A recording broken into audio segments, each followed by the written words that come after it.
Bitcoin crossing the $14,000 mark. Cryptocurrency surpassing 15,000 for the first time ever. Now it looks like we may hit the 17,000 mark. Bitcoin's price has been on a wild ride. 2017 alone saw massive gains, starting the year at under $1,000 and at its peak breaking $19,000. As Bitcoin's popularity surges and its price rises and falls, more and more people are asking the same question. How does Bitcoin, something that's essentially invisible and intangible, have value? That answer starts with basic economics. In econ, one easy way to think about value is like this. Something has value if it checks the following two boxes: scarcity and utility. Scarcity just means that the supply is finite. And in the case of Bitcoin, there's actually a set cap on the number of Bitcoins that can ever exist, 21 million. Ben Yu, a blockchain expert living in San Francisco, says this set cap makes it more desirable than other assets, even gold. We can have things like the California gold rush, where people find an enormous supply of gold just by accident somewhere, and that can dramatically increase the supply over time. And so it begins, the great gold rush to California. Or technological increases make it far easier for us to mine gold. So we actually see that today. We mine gold at 4 times the rate that we did just 100 years ago. So if Bitcoin checks the box for scarcity, what about its utility?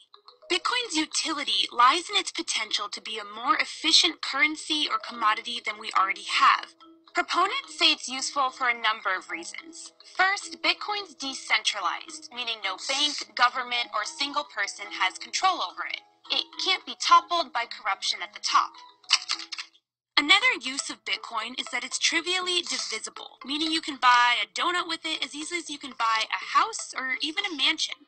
Gold is very difficult to use transactionally. You can't go to the store and shave off some gold shavings to pay for your cup of coffee or buy a car with it. And third, the code it's built on is open source, meaning it's available for anyone to look at, scrutinize, and even modify. But as you may have noticed, none of those uses are intrinsic, and that's a point Bitcoin skeptics love to make. It has no intrinsic value. The idea that it has some huge intrinsic value is just a joke. It is not a rational currency in that sense. But here's the thing. Other assets and currencies that we trust, like gold and paper money, don't have that much intrinsic value either. Take dollar bills. According to the Federal Reserve, it costs about 12 cents to create a $20 bill. So the rest of that $20, the remaining $19.88, comes from the trust people place in it. And that's actually exactly the same with Bitcoin. Fiat currencies and Bitcoin and almost any other form of money is just based on the trust that people place in it. Tom Lee says that Bitcoin is no different from Facebook or Google.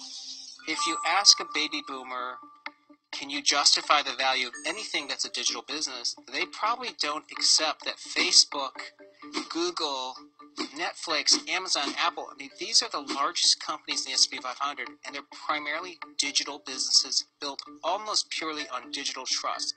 So if we agree Bitcoin has some value, at least for some people, then how much could a single Bitcoin actually be worth? We see people on TV making predictions all the time. I wouldn't be surprised to see a six-figure headline. The end game on Bitcoin is that it will hit $300,000 to $400,000. But how are they actually getting these numbers? A lot of them do it by comparing Bitcoin to gold, because they perceive those two assets as being most similar to each other. The total value for all the gold ever mined in the world is about $7.5 trillion. So if Bitcoin were to replace gold completely, then each Bitcoin would be worth $357,000. It's simple math. The total value of gold divided by the total number of Bitcoins equals the potential value of each Bitcoin. Or if you want to be more realistic, just take a portion of it. If Bitcoin just captures 5% of the total market for alternative currencies today, which is predominantly gold, Bitcoin's worth $25,000 per coin. And here's another theory analysts use to price Bitcoin: Metcalfe's law. Metcalfe, an electrical engineer, proved that the value of a social network or telecom company is proportional to its number of users squared. A good way to think about it is like this. A single telephone is useless, but the value of telephones increases exponentially as others get phones. Metcalfe's law holds for Facebook using 10 years of data, and Tom Lee says it holds for Bitcoin.